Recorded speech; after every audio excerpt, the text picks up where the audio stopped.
Hello dear audience, আসসালামু আলাইকুম। আপনাদের সকলকে জানাই আমার ইউটিউব চ্যানেলে স্বাগত। আজকে আপনাদের সামনে দেখাবো কিভাবে ওভারলক CZ6120 ইয়ামাটা ওভারলক মেশিনের নিডেল বার কানেক্টিং রড চেঞ্জ করতে হয়।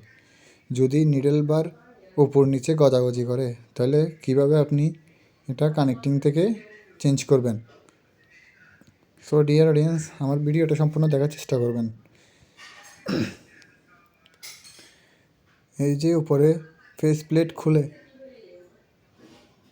2.5 মিলি এলকি দিয়ে স্ক্রুটা খুলে নিডেল বার কানেক্টিং রডটা লাগাতে হবে এবং এই রডের ভিতরে একটা বুশ থাকে, বুশটা ঢুকিয়ে এবং গ্রুপের মধ্যে দিতে হবে যাতে স্ক্রুটা গ্রুপ বরাবর হয়।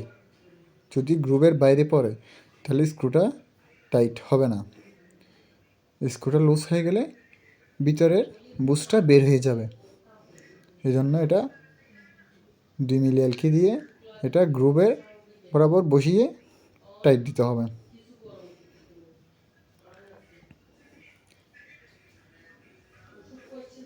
এবং ভালো করে চেক করে নিতে হবে।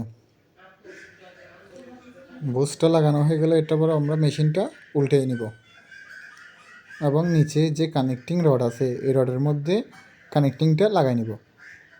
এই কানেক্টিংটা লাগানোর সময় 3 মিলি এলকি ব্যবহার করা হয়।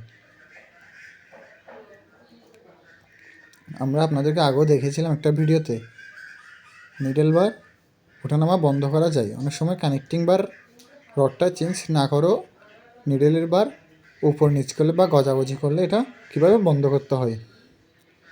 অনেক সময় কানেক্টিংটা খুলে হয়তো সিরিজ পেপার বা পাথরের মধ্যে একটু ঘষে নিলে, ঘষে লাগা দিলে যে ক্ষয় হয়ে যায় এটা ঠিক হয়ে যায়।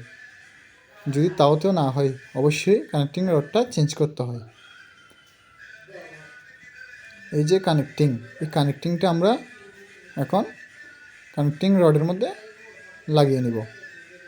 এই যে আপনারা ভিতরে দেখতে পাচ্ছেন কানেক্টিং রডটা, এটাতে আমরা 3 মিলি এলকি দিয়ে, এটাতে একটা গ্রুপ আছে এবং একটা কাটমার্ক আছে। কাটমার্কে মিলিয়ে নিতে হবে। কাটমার্কে মিলিয়ে 3 মিলি এলকি দিয়ে টাইট দিতে হবে।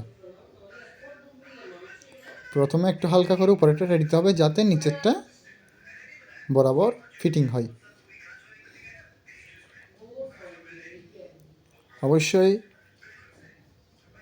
আপনারা যারা আমার ইউটিউব চ্যানেলে নতুন তারা সাবস্ক্রাইব করে দিবেন এবং বেল আইকনটি বাজিয়ে দিবেন যাতে পরবর্তী ভিডিও সবার আগে আপনাদের কাছে দ্রুত পৌঁছে যায়। ভিডিওটা সম্পূর্ণ দেখার চেষ্টা করবেন যাতে কোনো কিছু বুঝতে অসুবিধা না হয়। আর যাদের বুঝতে অসুবিধা হবে তারা অবশ্যই কমেন্ট বক্সে জানাবেন কী সমস্যা, তা আমরা পরবর্তী ভিডিওতে আপনাকে সম্পূর্ণ দেখানোর চেষ্টা করব এবং ভালোভাবে বুঝিয়ে দিব।